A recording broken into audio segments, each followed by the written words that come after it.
Last year was a pretty amazing and fun year, but it was also a very frustrating year.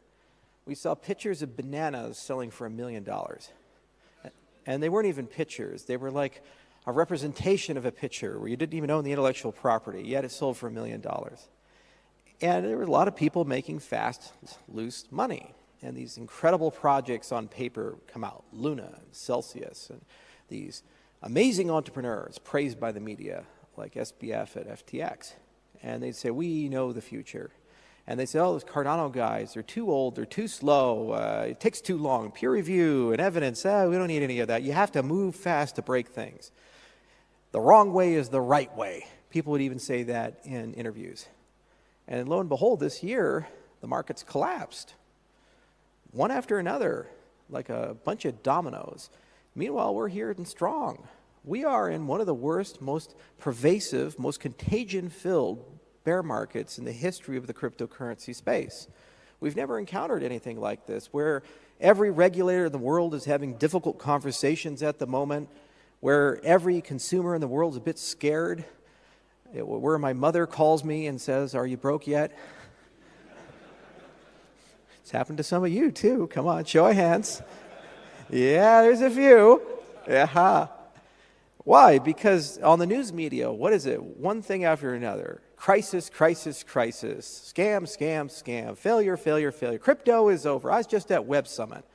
77,000 people. It's supposed to be a conference about technology.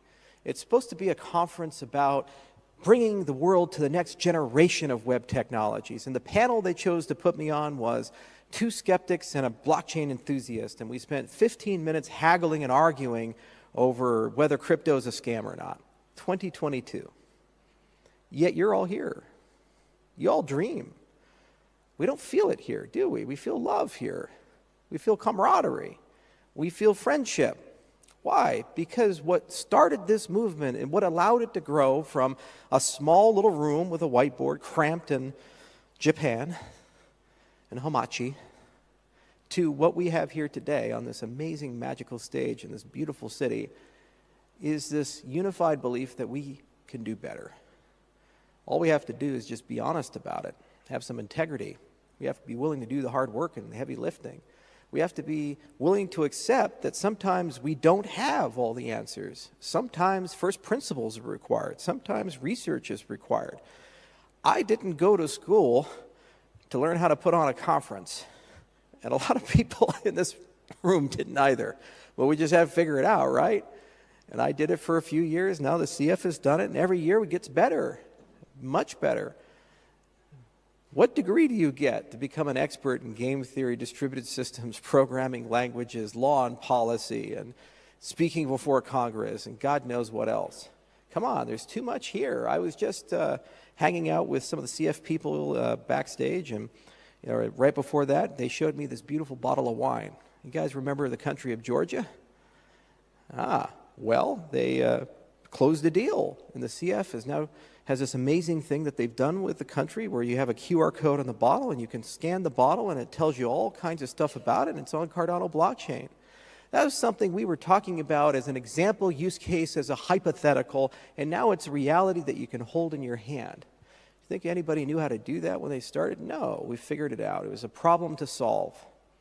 The world works a lot better when you have a problem-solving mentality and you eschew cynicism, because every problem you run into is not a wall. It's a fun challenge to figure out. Every barrier is just an excuse to figure it out how to get around the barrier. So many times in life, when you look at your life, you have to either make one fundamental decision. Does life happen to you, or does life happen because of you? There's too many of us who have been convinced by the media, by Hollywood, by friends, by parents, by people we're in relationships with, that maybe we're not in control of our lives, or we just have to accept our lot in life, deal with it. Perhaps luck will be on your side, and every now and then something good happens, but for the most part, just bear with the bad. And that's that. That's life. Accept it. Be stoic about it. What this movement has been has been a quixotic rejection of the concept that we don't have a say. That's the core of it. Crosses languages, it crosses cultures. The sun never sets on Cardano, never has and never will. When we look at the Catalyst statistics, over 160 countries are represented amongst the voters in Catalyst, and that's only a subset of the holders of ADA, less than 10%. 160 countries for something that was built less than a decade ago. Imagine that. And what does each and every person there think? I can, I will do, I will build. Together with us, we're going to figure out how to solve these problems. Life is not going to just happen to me. I'm not going to allow geopolitics or the particular circumstances of where I was born or what happened to define me or my lot in life. Instead, I'm going to use this technology and somehow, some way, make it better. And maybe it's better and then I want to build a better voting system. Maybe it's better and then I'm going to come up with an innovative new business model and make some money. Maybe it's better and that I care a lot about the environment and I want to find a way to save the environment, to do something a little differently. Maybe it's better that I'm an artist. I actually want to do art instead of go work a job and do art at home because art doesn't pay. Let's talk about community events. I was at CNFTCon earlier this year, and they invited me, and I expected a few hundred people to be there. I show up, there are 3,000 people there. A community event that was put on in Las Vegas, 144 exhibitors. Almost all of them were non-technical. They came from the art community. This is a blockchain conference where the vast majority of people are artists. That was unheard of in 2019, 2020, even 2021. Yet, it's just something our community did, and they came together.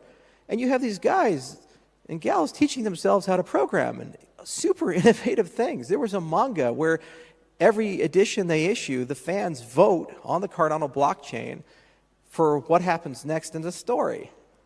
In that one room, there was probably a master class in creativity. And it was completely community built.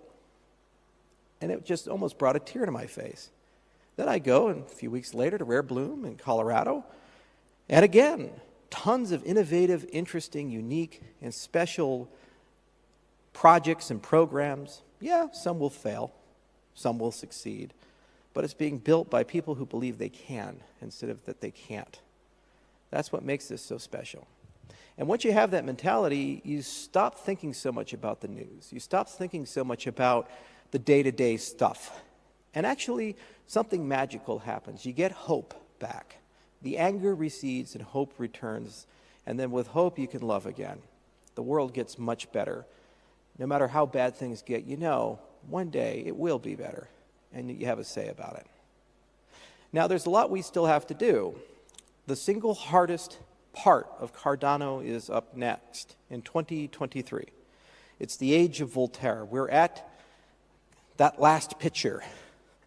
Now, I picked Voltaire for a good reason. He was a huge skeptic of democracy, but also a skeptic of the monarchy because he kept getting banned from them and banished from them. Brilliant guy, wrote over 20,000 essays and books and pamphlets, sometimes under a pseudonym, sometimes under his name. I don't know how he didn't get assassinated, given how many people he pissed off. It's good to be that guy, sometimes. But, you know, he taught us all a lot. And he talked about this idea of tending our own garden. Everybody seems to have political opinions about how governments should run, how companies should run. This leader XYZ should have done this and that. But Voltaire used to say you have to tend to your own garden. It's one of the famous quotes from Candide. Well, the time has come for us to tend to our garden. We have to find out how to actually run Cardano as a completely distributed ecosystem, a completely decentralized ecosystem, something that truly leverages and harnesses the voices of millions of people. You are not truly decentralized unless you have come up with a mechanism that takes the abilities, talents, means, and wisdom of the crowds and applies it towards the problems that ought to be solved for the greater good of your system. And thus I'll argue that no government is quite decentralized because no garden has been truly tended.